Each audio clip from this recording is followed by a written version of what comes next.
Pero en este episodio veremos que no tiene sentido decir que Dios aborrece el pecado, pero ama al pecador. Dios no envía el pecado al infierno.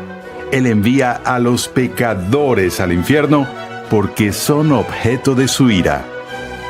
Pasemos una vez más al salón de clases a escuchar al Dr. R.C. Sproul mientras aborda las limitaciones del amor de Dios y la realidad de su ira justa. Continuamos con nuestro estudio sobre el amor de Dios y en nuestra última sesión vimos el amor soberano de Dios en su elección de personas para salvación. Cada vez que luchamos con esa pregunta de la elección de aquellos que son redimidos y aquellos que son pasados por alto, nos preguntamos sobre los límites del amor de Dios y de hecho, cuando examinamos Romanos capítulo 9, escuchamos referencias al aborrecimiento de Dios, no al aborrecimiento del hombre contra Dios, sino de Dios aborreciendo a las personas. Eso realmente nos inquieta porque estamos acostumbrados a pensar que Dios es incapaz de tener sentimientos de odio hacia sus criaturas. Echemos un vistazo a este tan difícil texto que encontramos en Romanos 9, donde nos topamos con esta idea del aborrecimiento de Dios. Empezamos en el capítulo 9, en el versículo 6, cuando Pablo dice: pero no es que la palabra de Dios haya fallado, porque no todos los descendientes de Israel son Israel, ni son todos hijos por ser descendientes de Abraham, sino que por Isaac será llamada tu descendencia. Esto es, no son los hijos de la carne los que son hijos de Dios, sino que los hijos de la promesa son considerados como descendientes, porque la palabra de promesa es esta: por este tiempo volveré y Sara tendrá un hijo. Aquí es donde entramos en la doctrina de la elección. Y no solo esto, dice Pablo, sino que también Rebeca concibió mellizos de uno, nuestro padre Isaac, porque cuando aún los mellizos no habían nacido y no habían hecho nada, ni bueno ni malo, para que el propósito de Dios conforme a su elección permaneciera, no por las obras, sino por aquel que llama, se le dijo a Rebeca: el mayor servirá al menor, tal como está escrito: a Jacob amé, pero a Esaú aborrecí. Fue allí que Pablo planteó la pregunta, anticipando las reacciones de sus lectores. ¿Qué diremos entonces? ¿Que hay injusticia en Dios? De ningún modo, porque él dice a Moisés: tendré misericordia del que yo tenga misericordia. Aquí está la soberanía de la gracia de Dios. Tendré compasión del que yo tenga compasión. Así que no depende del que quiere, ni del que corre, sino de Dios que tiene misericordia. Luego en el versículo 18, así que Dios tiene misericordia del que quiere y al que quiere endurece. Ahora aquí, al tratar con esta doctrina, tenemos la declaración más difícil de todas: a Jacob amé, pero a Esaú aborrecí. Cuando Pablo usa ese lenguaje, lo precede con las palabras como está escrito. Porque lo que escribe en Romanos 9 con respecto al aborrecimiento de Dios hacia Esaú es una cita directa del primer capítulo del libro del Antiguo Testamento del profeta Malaquías. Es ahí que leemos por primera vez el texto sobre Dios aborreciendo a personas. En el primer capítulo, les refrescaré la memoria y vayamos al primer capítulo, oráculo de la palabra del Señor a Israel por medio de Malaquías. Yo los he amado, dice el Señor. Pero ustedes dicen: ¿en qué nos has amado? ¿No era Esaú hermano de Jacob?, declara el Señor. Sin embargo, yo amé a Jacob y aborrecí a Esaú. ¿Cómo debemos entender esto? Hay muchas maneras de abordar este texto difícil y diferentes comentaristas lo han abordado de diferentes maneras. El método estándar para interpretar este texto difícil es ver estas palabras primero a través de Malaquías y luego según son repetidas por el apóstol Pablo en Romanos, tan solo como una manera de hablar. una forma de expresión hebrea, un hebraísmo, una especie de expresión idiomática que no debe tomarse en un sentido literal directo, sino que simplemente expresa la idea de cierto tipo de preferencia. Y hay un trasfondo bíblico y un precedente para interpretar palabras de este tipo en esta forma de hablar como una forma de preferencia, que si lo tradujéramos de esa forma diríamos que Dios solo está declarando que ha preferido a Jacob sobre Esaú, o que su amor por Jacob es mayor que su amor por Esaú. Él los ama a ambos, pero ama a uno más que al otro. Y para expresar la preferencia y la mayor intensidad de amor que tiene por Jacob sobre Esaú, a modo de contraste, el mayor amor que Dios tiene por Jacob hace que el amor que tiene por Esaú parezca como aborrecimiento si se comparan. De nuevo, tenemos una base histórica y un fundamento para esto en el Antiguo Testamento. Echemos un vistazo al pasaje tal como lo encontramos en el libro de Génesis. En el libro de Génesis, en el capítulo 29, tenemos el relato de la relación de Jacob con sus dos esposas, Raquel y Lea. Recuerden cómo había sido engañado por su suegro Labán cuando firmó un acuerdo por el cual serviría a Labán durante 7 años y que el fruto de esa servidumbre sería que Labán le daría a su hija Raquel en matrimonio. Después de que él trabajó esos 7 años, entre tanto, la hija mayor no se había casado, por lo que Labán se queja del acuerdo y le impone a Jacob a su hija Lea y le dijo: si quieres a Raquel, vas a tener que casarte primero con Lea y trabajar otros 7 años para conseguir a Raquel. Bueno, él está tan comprometido con Raquel que va y lo acepta para ganar su mano en matrimonio. Entonces veamos ahora a esta familia que se formó de esa manera. Leemos en el versículo 31 del capítulo 29 de Génesis: vio el Señor que Lea era aborrecida. Noten que la descripción aquí de la relación que Jacob tiene hacia Lea, su primera esposa, es que Lea no es amada y le concedió hijos, pero Raquel era estéril. Y concibió Lea y dio a luz un hijo y le puso por nombre Rubén, pues dijo: por cuanto el Señor ha visto mi aflicción, sin duda ahora mi marido me amará.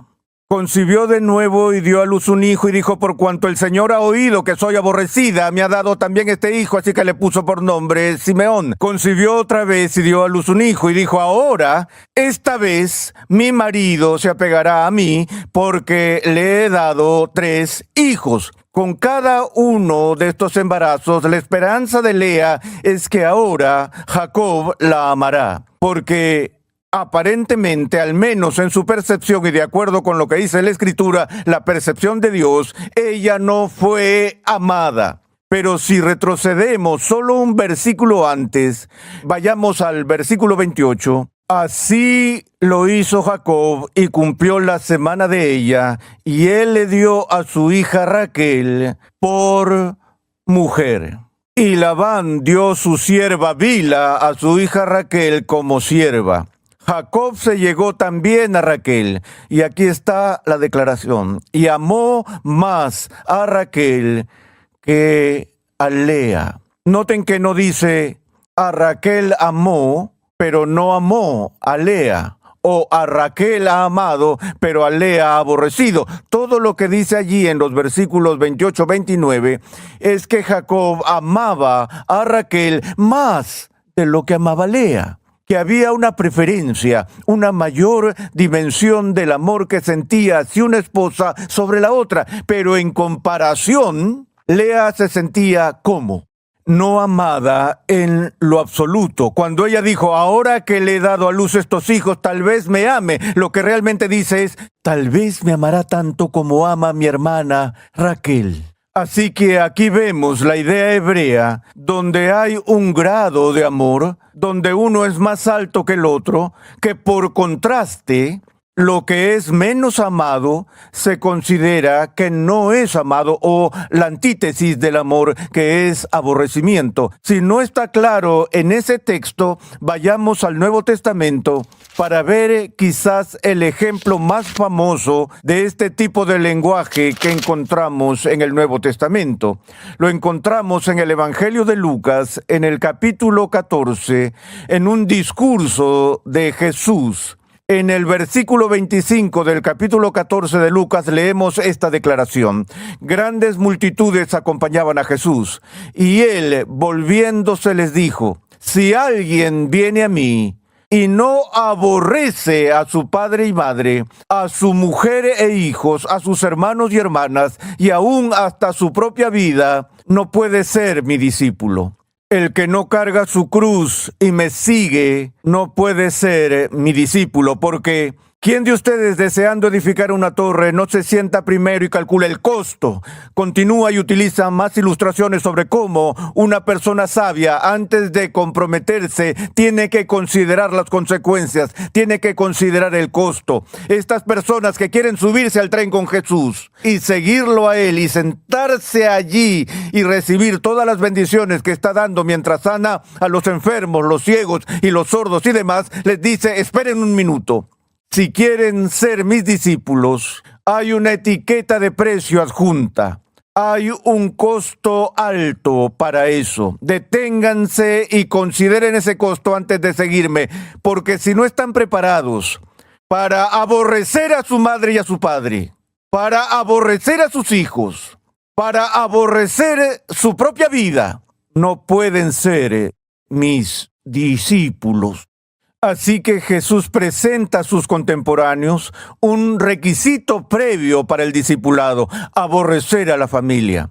Ahora, este es Jesús, quien guarda la ley de Dios perfectamente a lo largo de su vida, que entendió claramente el quinto mandamiento de honrar al padre y a la madre, de amar al prójimo tanto como ellos se amaron a sí mismos. Nadie entendió la dimensión del amor que requiere la ley de Dios en la medida en que Jesús lo hizo.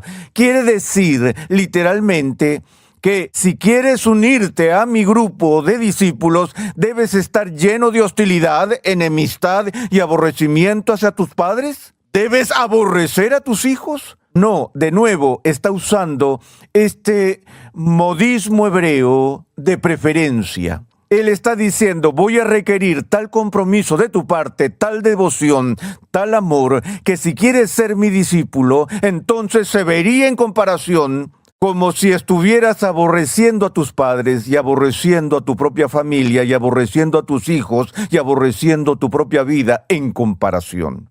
Entonces, creo que entendemos eso. De hecho, cuando leo esto, nunca he tenido a alguien que se me acerque y me diga: ¿por qué Jesús, que se supone que es el amor de Dios encarnado, le dice a la gente que tienen que aborrecer a sus padres y aborrecer a sus hijos? Obviamente entendemos, cuando leemos este texto, que eso no es lo que estaba comunicando. Lo que estaba comunicando era la supremacía del amor que debemos tener hacia Él por encima de todo lo que está en este mundo, incluidos aquellos que más amamos aquí.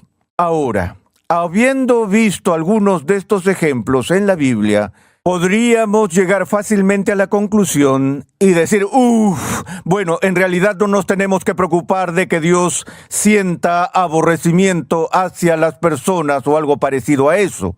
Tenemos una tendencia a pensar que el aborrecimiento es absolutamente impropio de Dios. Aquello que las Escrituras enfatizan una y otra vez es que aun cuando éramos pecadores, el amor de Dios era tan grande hacia nosotros que incluso entonces, aun estando alejados de Él, su amor venció nuestra hostilidad. Por lo tanto, no debe haber ninguna hostilidad en Dios. Pero creo que podría sorprenderles saber que Dios o la Biblia hablan tanto sobre el aborrecimiento de Dios hacia nosotros, así como de su amor por nosotros. No creo que responda la pregunta completamente. Tan solo ver estas expresiones como hebraísmos o modismos de preferencia, porque hay una dimensión en la actitud de Dios hacia el pecador que refleja una especie de disgusto total y un carácter repugnante que Dios tiene hacia su raza rebelde de seres humanos. Cuando se enoja con Israel, dice a través de la voz de los profetas: desprecio sus fiestas, aborrezco sus asambleas solemnes, me enferman, los sacrificios que ofrecen en su hipocresía se han vuelto un olor repugnante para mí. Es un lenguaje fuerte que indica una furia de Dios hacia la hipocresía entre su propio pueblo. Pero volvamos por un momento, si me permiten, de nuevo al Antiguo Testamento, a los Salmos, donde vemos el quinto Salmo, empezando en el primer versículo, Salmo 5, donde vemos un llamado a la atención que empieza con estas palabras. Escucha mis palabras, oh Señor, considera mi lamento. Aquí el salmista está orando a Dios. Atiende a la voz de mi clamor, Rey mío y Dios mío, porque es a ti a quien oro. Oh Señor, de mañana oirás mi voz. De mañana presentaré mi oración a ti y con ansias esperaré. Ahora escuchen cómo el salmista, bajo la inspiración del Espíritu Santo, describe el carácter de Dios. Porque tú no eres un Dios que se complace en la maldad. El mal no mora en ti. Recordemos la queja de Habacuc cuando Dios estaba tolerando el mal sin control y sin castigo en la nación y no podía entenderlo. Él dijo: Dios, tú eres un Dios que es tan santo que ni siquiera puedes mirar el mal. Es el mismo sentimiento que el salmista está describiendo aquí. Dice: los que se ensalzan no estarán delante de tus ojos. Aborreces a todos los que hacen iniquidad. Destruyes a los que hablan falsedad. El Señor aborrece al hombre sanguinario y engañador. ¿Ven eso? 2 veces en esta sección del Salmo, el salmista habla del aborrecimiento de Dios hacia los malvados. Aborreces a todos los que hacen iniquidad. Luego, aborreces al hombre sanguinario y engañador. No es que Dios esté un poco perturbado con la persona sedienta de sangre, con la persona que es un mentiroso y un tramposo y engañador. Es que Dios los aborrece. Eso es intenso. Creo que tenemos que tomarnos eso en serio. Ahora, siempre usamos el cliché: Dios aborrece el pecado, pero ama al pecador. Eso es una tontería. Dios no envía el pecado al infierno, envía al pecador al infierno, porque aborrece al pecador impenitente que se convierte en el objeto de su ira. La razón por la que luchamos con estas diferencias en las que por un lado la Biblia habla de la increíble dimensión del amor de Dios, mientras que siendo aún pecadores Él nos ama, y sin embargo por otro lado habla de que nos aborrece y que somos repugnantes ante sus ojos y Él no puede soportar siquiera vernos debido a nuestra iniquidad. Lo que esto dice por encima de todo, señores y señoras, es que hay un límite para el amor de Dios. No podemos entender el amor o la actitud de Dios hacia su creación caída como algo que es exclusivamente de amor. Porque la Biblia atenúa la exaltación de la majestad trascendente del amor de Dios con estas advertencias del límite de su amor, más allá del cual hay ira divina y hay aborrecimiento divino. Sé que lo que estoy diciendo aquí va en contra del mensaje que se predica todos los días en nuestra cultura y en nuestra tierra. Hay un concepto que escucho todo el tiempo de los predicadores que nunca encuentro en las Escrituras, y es este concepto: el amor incondicional de Dios. Voy a explorar esto con mayor detalle en nuestra próxima sesión. Pero por ahora solo quiero decir esto. Primero quiero hacer una pregunta. ¿De dónde vino esta idea de que el amor de Dios es incondicional? ¿Qué comunica este concepto? Supongamos que estoy predicando a los no creyentes y les digo a esas personas, Dios te ama incondicionalmente. Ustedes saben que nos dicen en el seminario que cuando predicamos, no predicamos un sermón, predicamos 3 sermones. Está el sermón que la gente escucha, está el sermón que pensabas que predicabas y luego está el sermón que realmente predicaste y no son lo mismo. Entonces tenemos que entender eso. Me pregunto, ¿qué escucha esa persona impenitente e inconversa cuando escucha un sermón y escucha este anuncio? Dios te ama incondicionalmente. Déjenme decirles lo que escucha. Él oye esto. Dios me ama tal como soy. No tengo que arrepentirme de mis pecados, no necesito un Salvador, no tengo que preocuparme de ir al infierno, porque un Dios que ama a todos incondicionalmente nunca enviará a nadie al infierno. Así que puedo seguir viviendo una vida infernal tal como soy y nunca más preocuparme por ofender a Dios, porque Él no puede ser ofendido. Así de incondicional es su amor. No puedo pensar en un mensaje más peligroso para comunicar a la gente que estar allí y anunciar el amor incondicional de Dios. El motivo para ello, obviamente, es que el predicador que ha experimentado la gracia de Dios, su amor redentor, está tan abrumado por esa redención de Dios que quiere expresarlo en los términos más enérgicos. Por eso dice, el amor de Dios es tan maravilloso, poderoso, trascendente, que podríamos decir que es incondicional. No lo hagas, porque das el mensaje equivocado.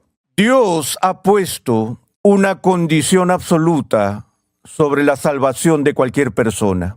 Esa persona debe abrazar a Cristo por fe y confiar en Él y solo en Él, o esa persona solo conocerá la ira divina para siempre. Ahora, hay un amor que viene de Dios, que llega a todas las personas, que es diferente de su amor salvador.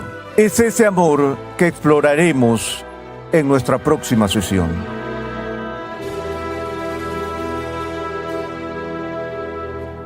Estás en sintonía de Renovando tu Mente con el Dr. R.C. Sproul. En este episodio hemos visto que el concepto del amor incondicional de Dios no es un concepto bíblico.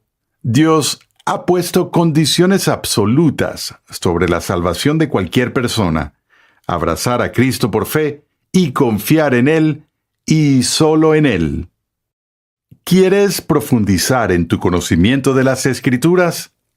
Conexión Ligonier permite a cristianos en crecimiento estudiar en línea gracias a una amplia biblioteca de cursos interactivos en video impartidos por el fundador de Ministerios Ligonier, el Dr. R.C. Sproul, y otros destacados pastores, teólogos y expositores cristianos. Cada curso contiene herramientas de estudio para ayudarte a aplicar lo que estás aprendiendo, incluyendo pruebas opcionales, preguntas de discusión, así como también la facilidad de visualizar tu avance en cada paso. Tienes la flexibilidad de tomar todos los cursos que quieras, cuando y donde quieras y al ritmo que más te convenga. Para más información visita conexionligonier.com. Como juez justo y recto que no se deleita en la muerte de los impíos, Dios siempre decreta y hace lo correcto. Sus juicios se basan permanentemente en su buena voluntad inherente hacia su pueblo. En el siguiente episodio de Renovando tu Mente, R.C. Sproul expone cómo el amor de Dios está inseparablemente conectado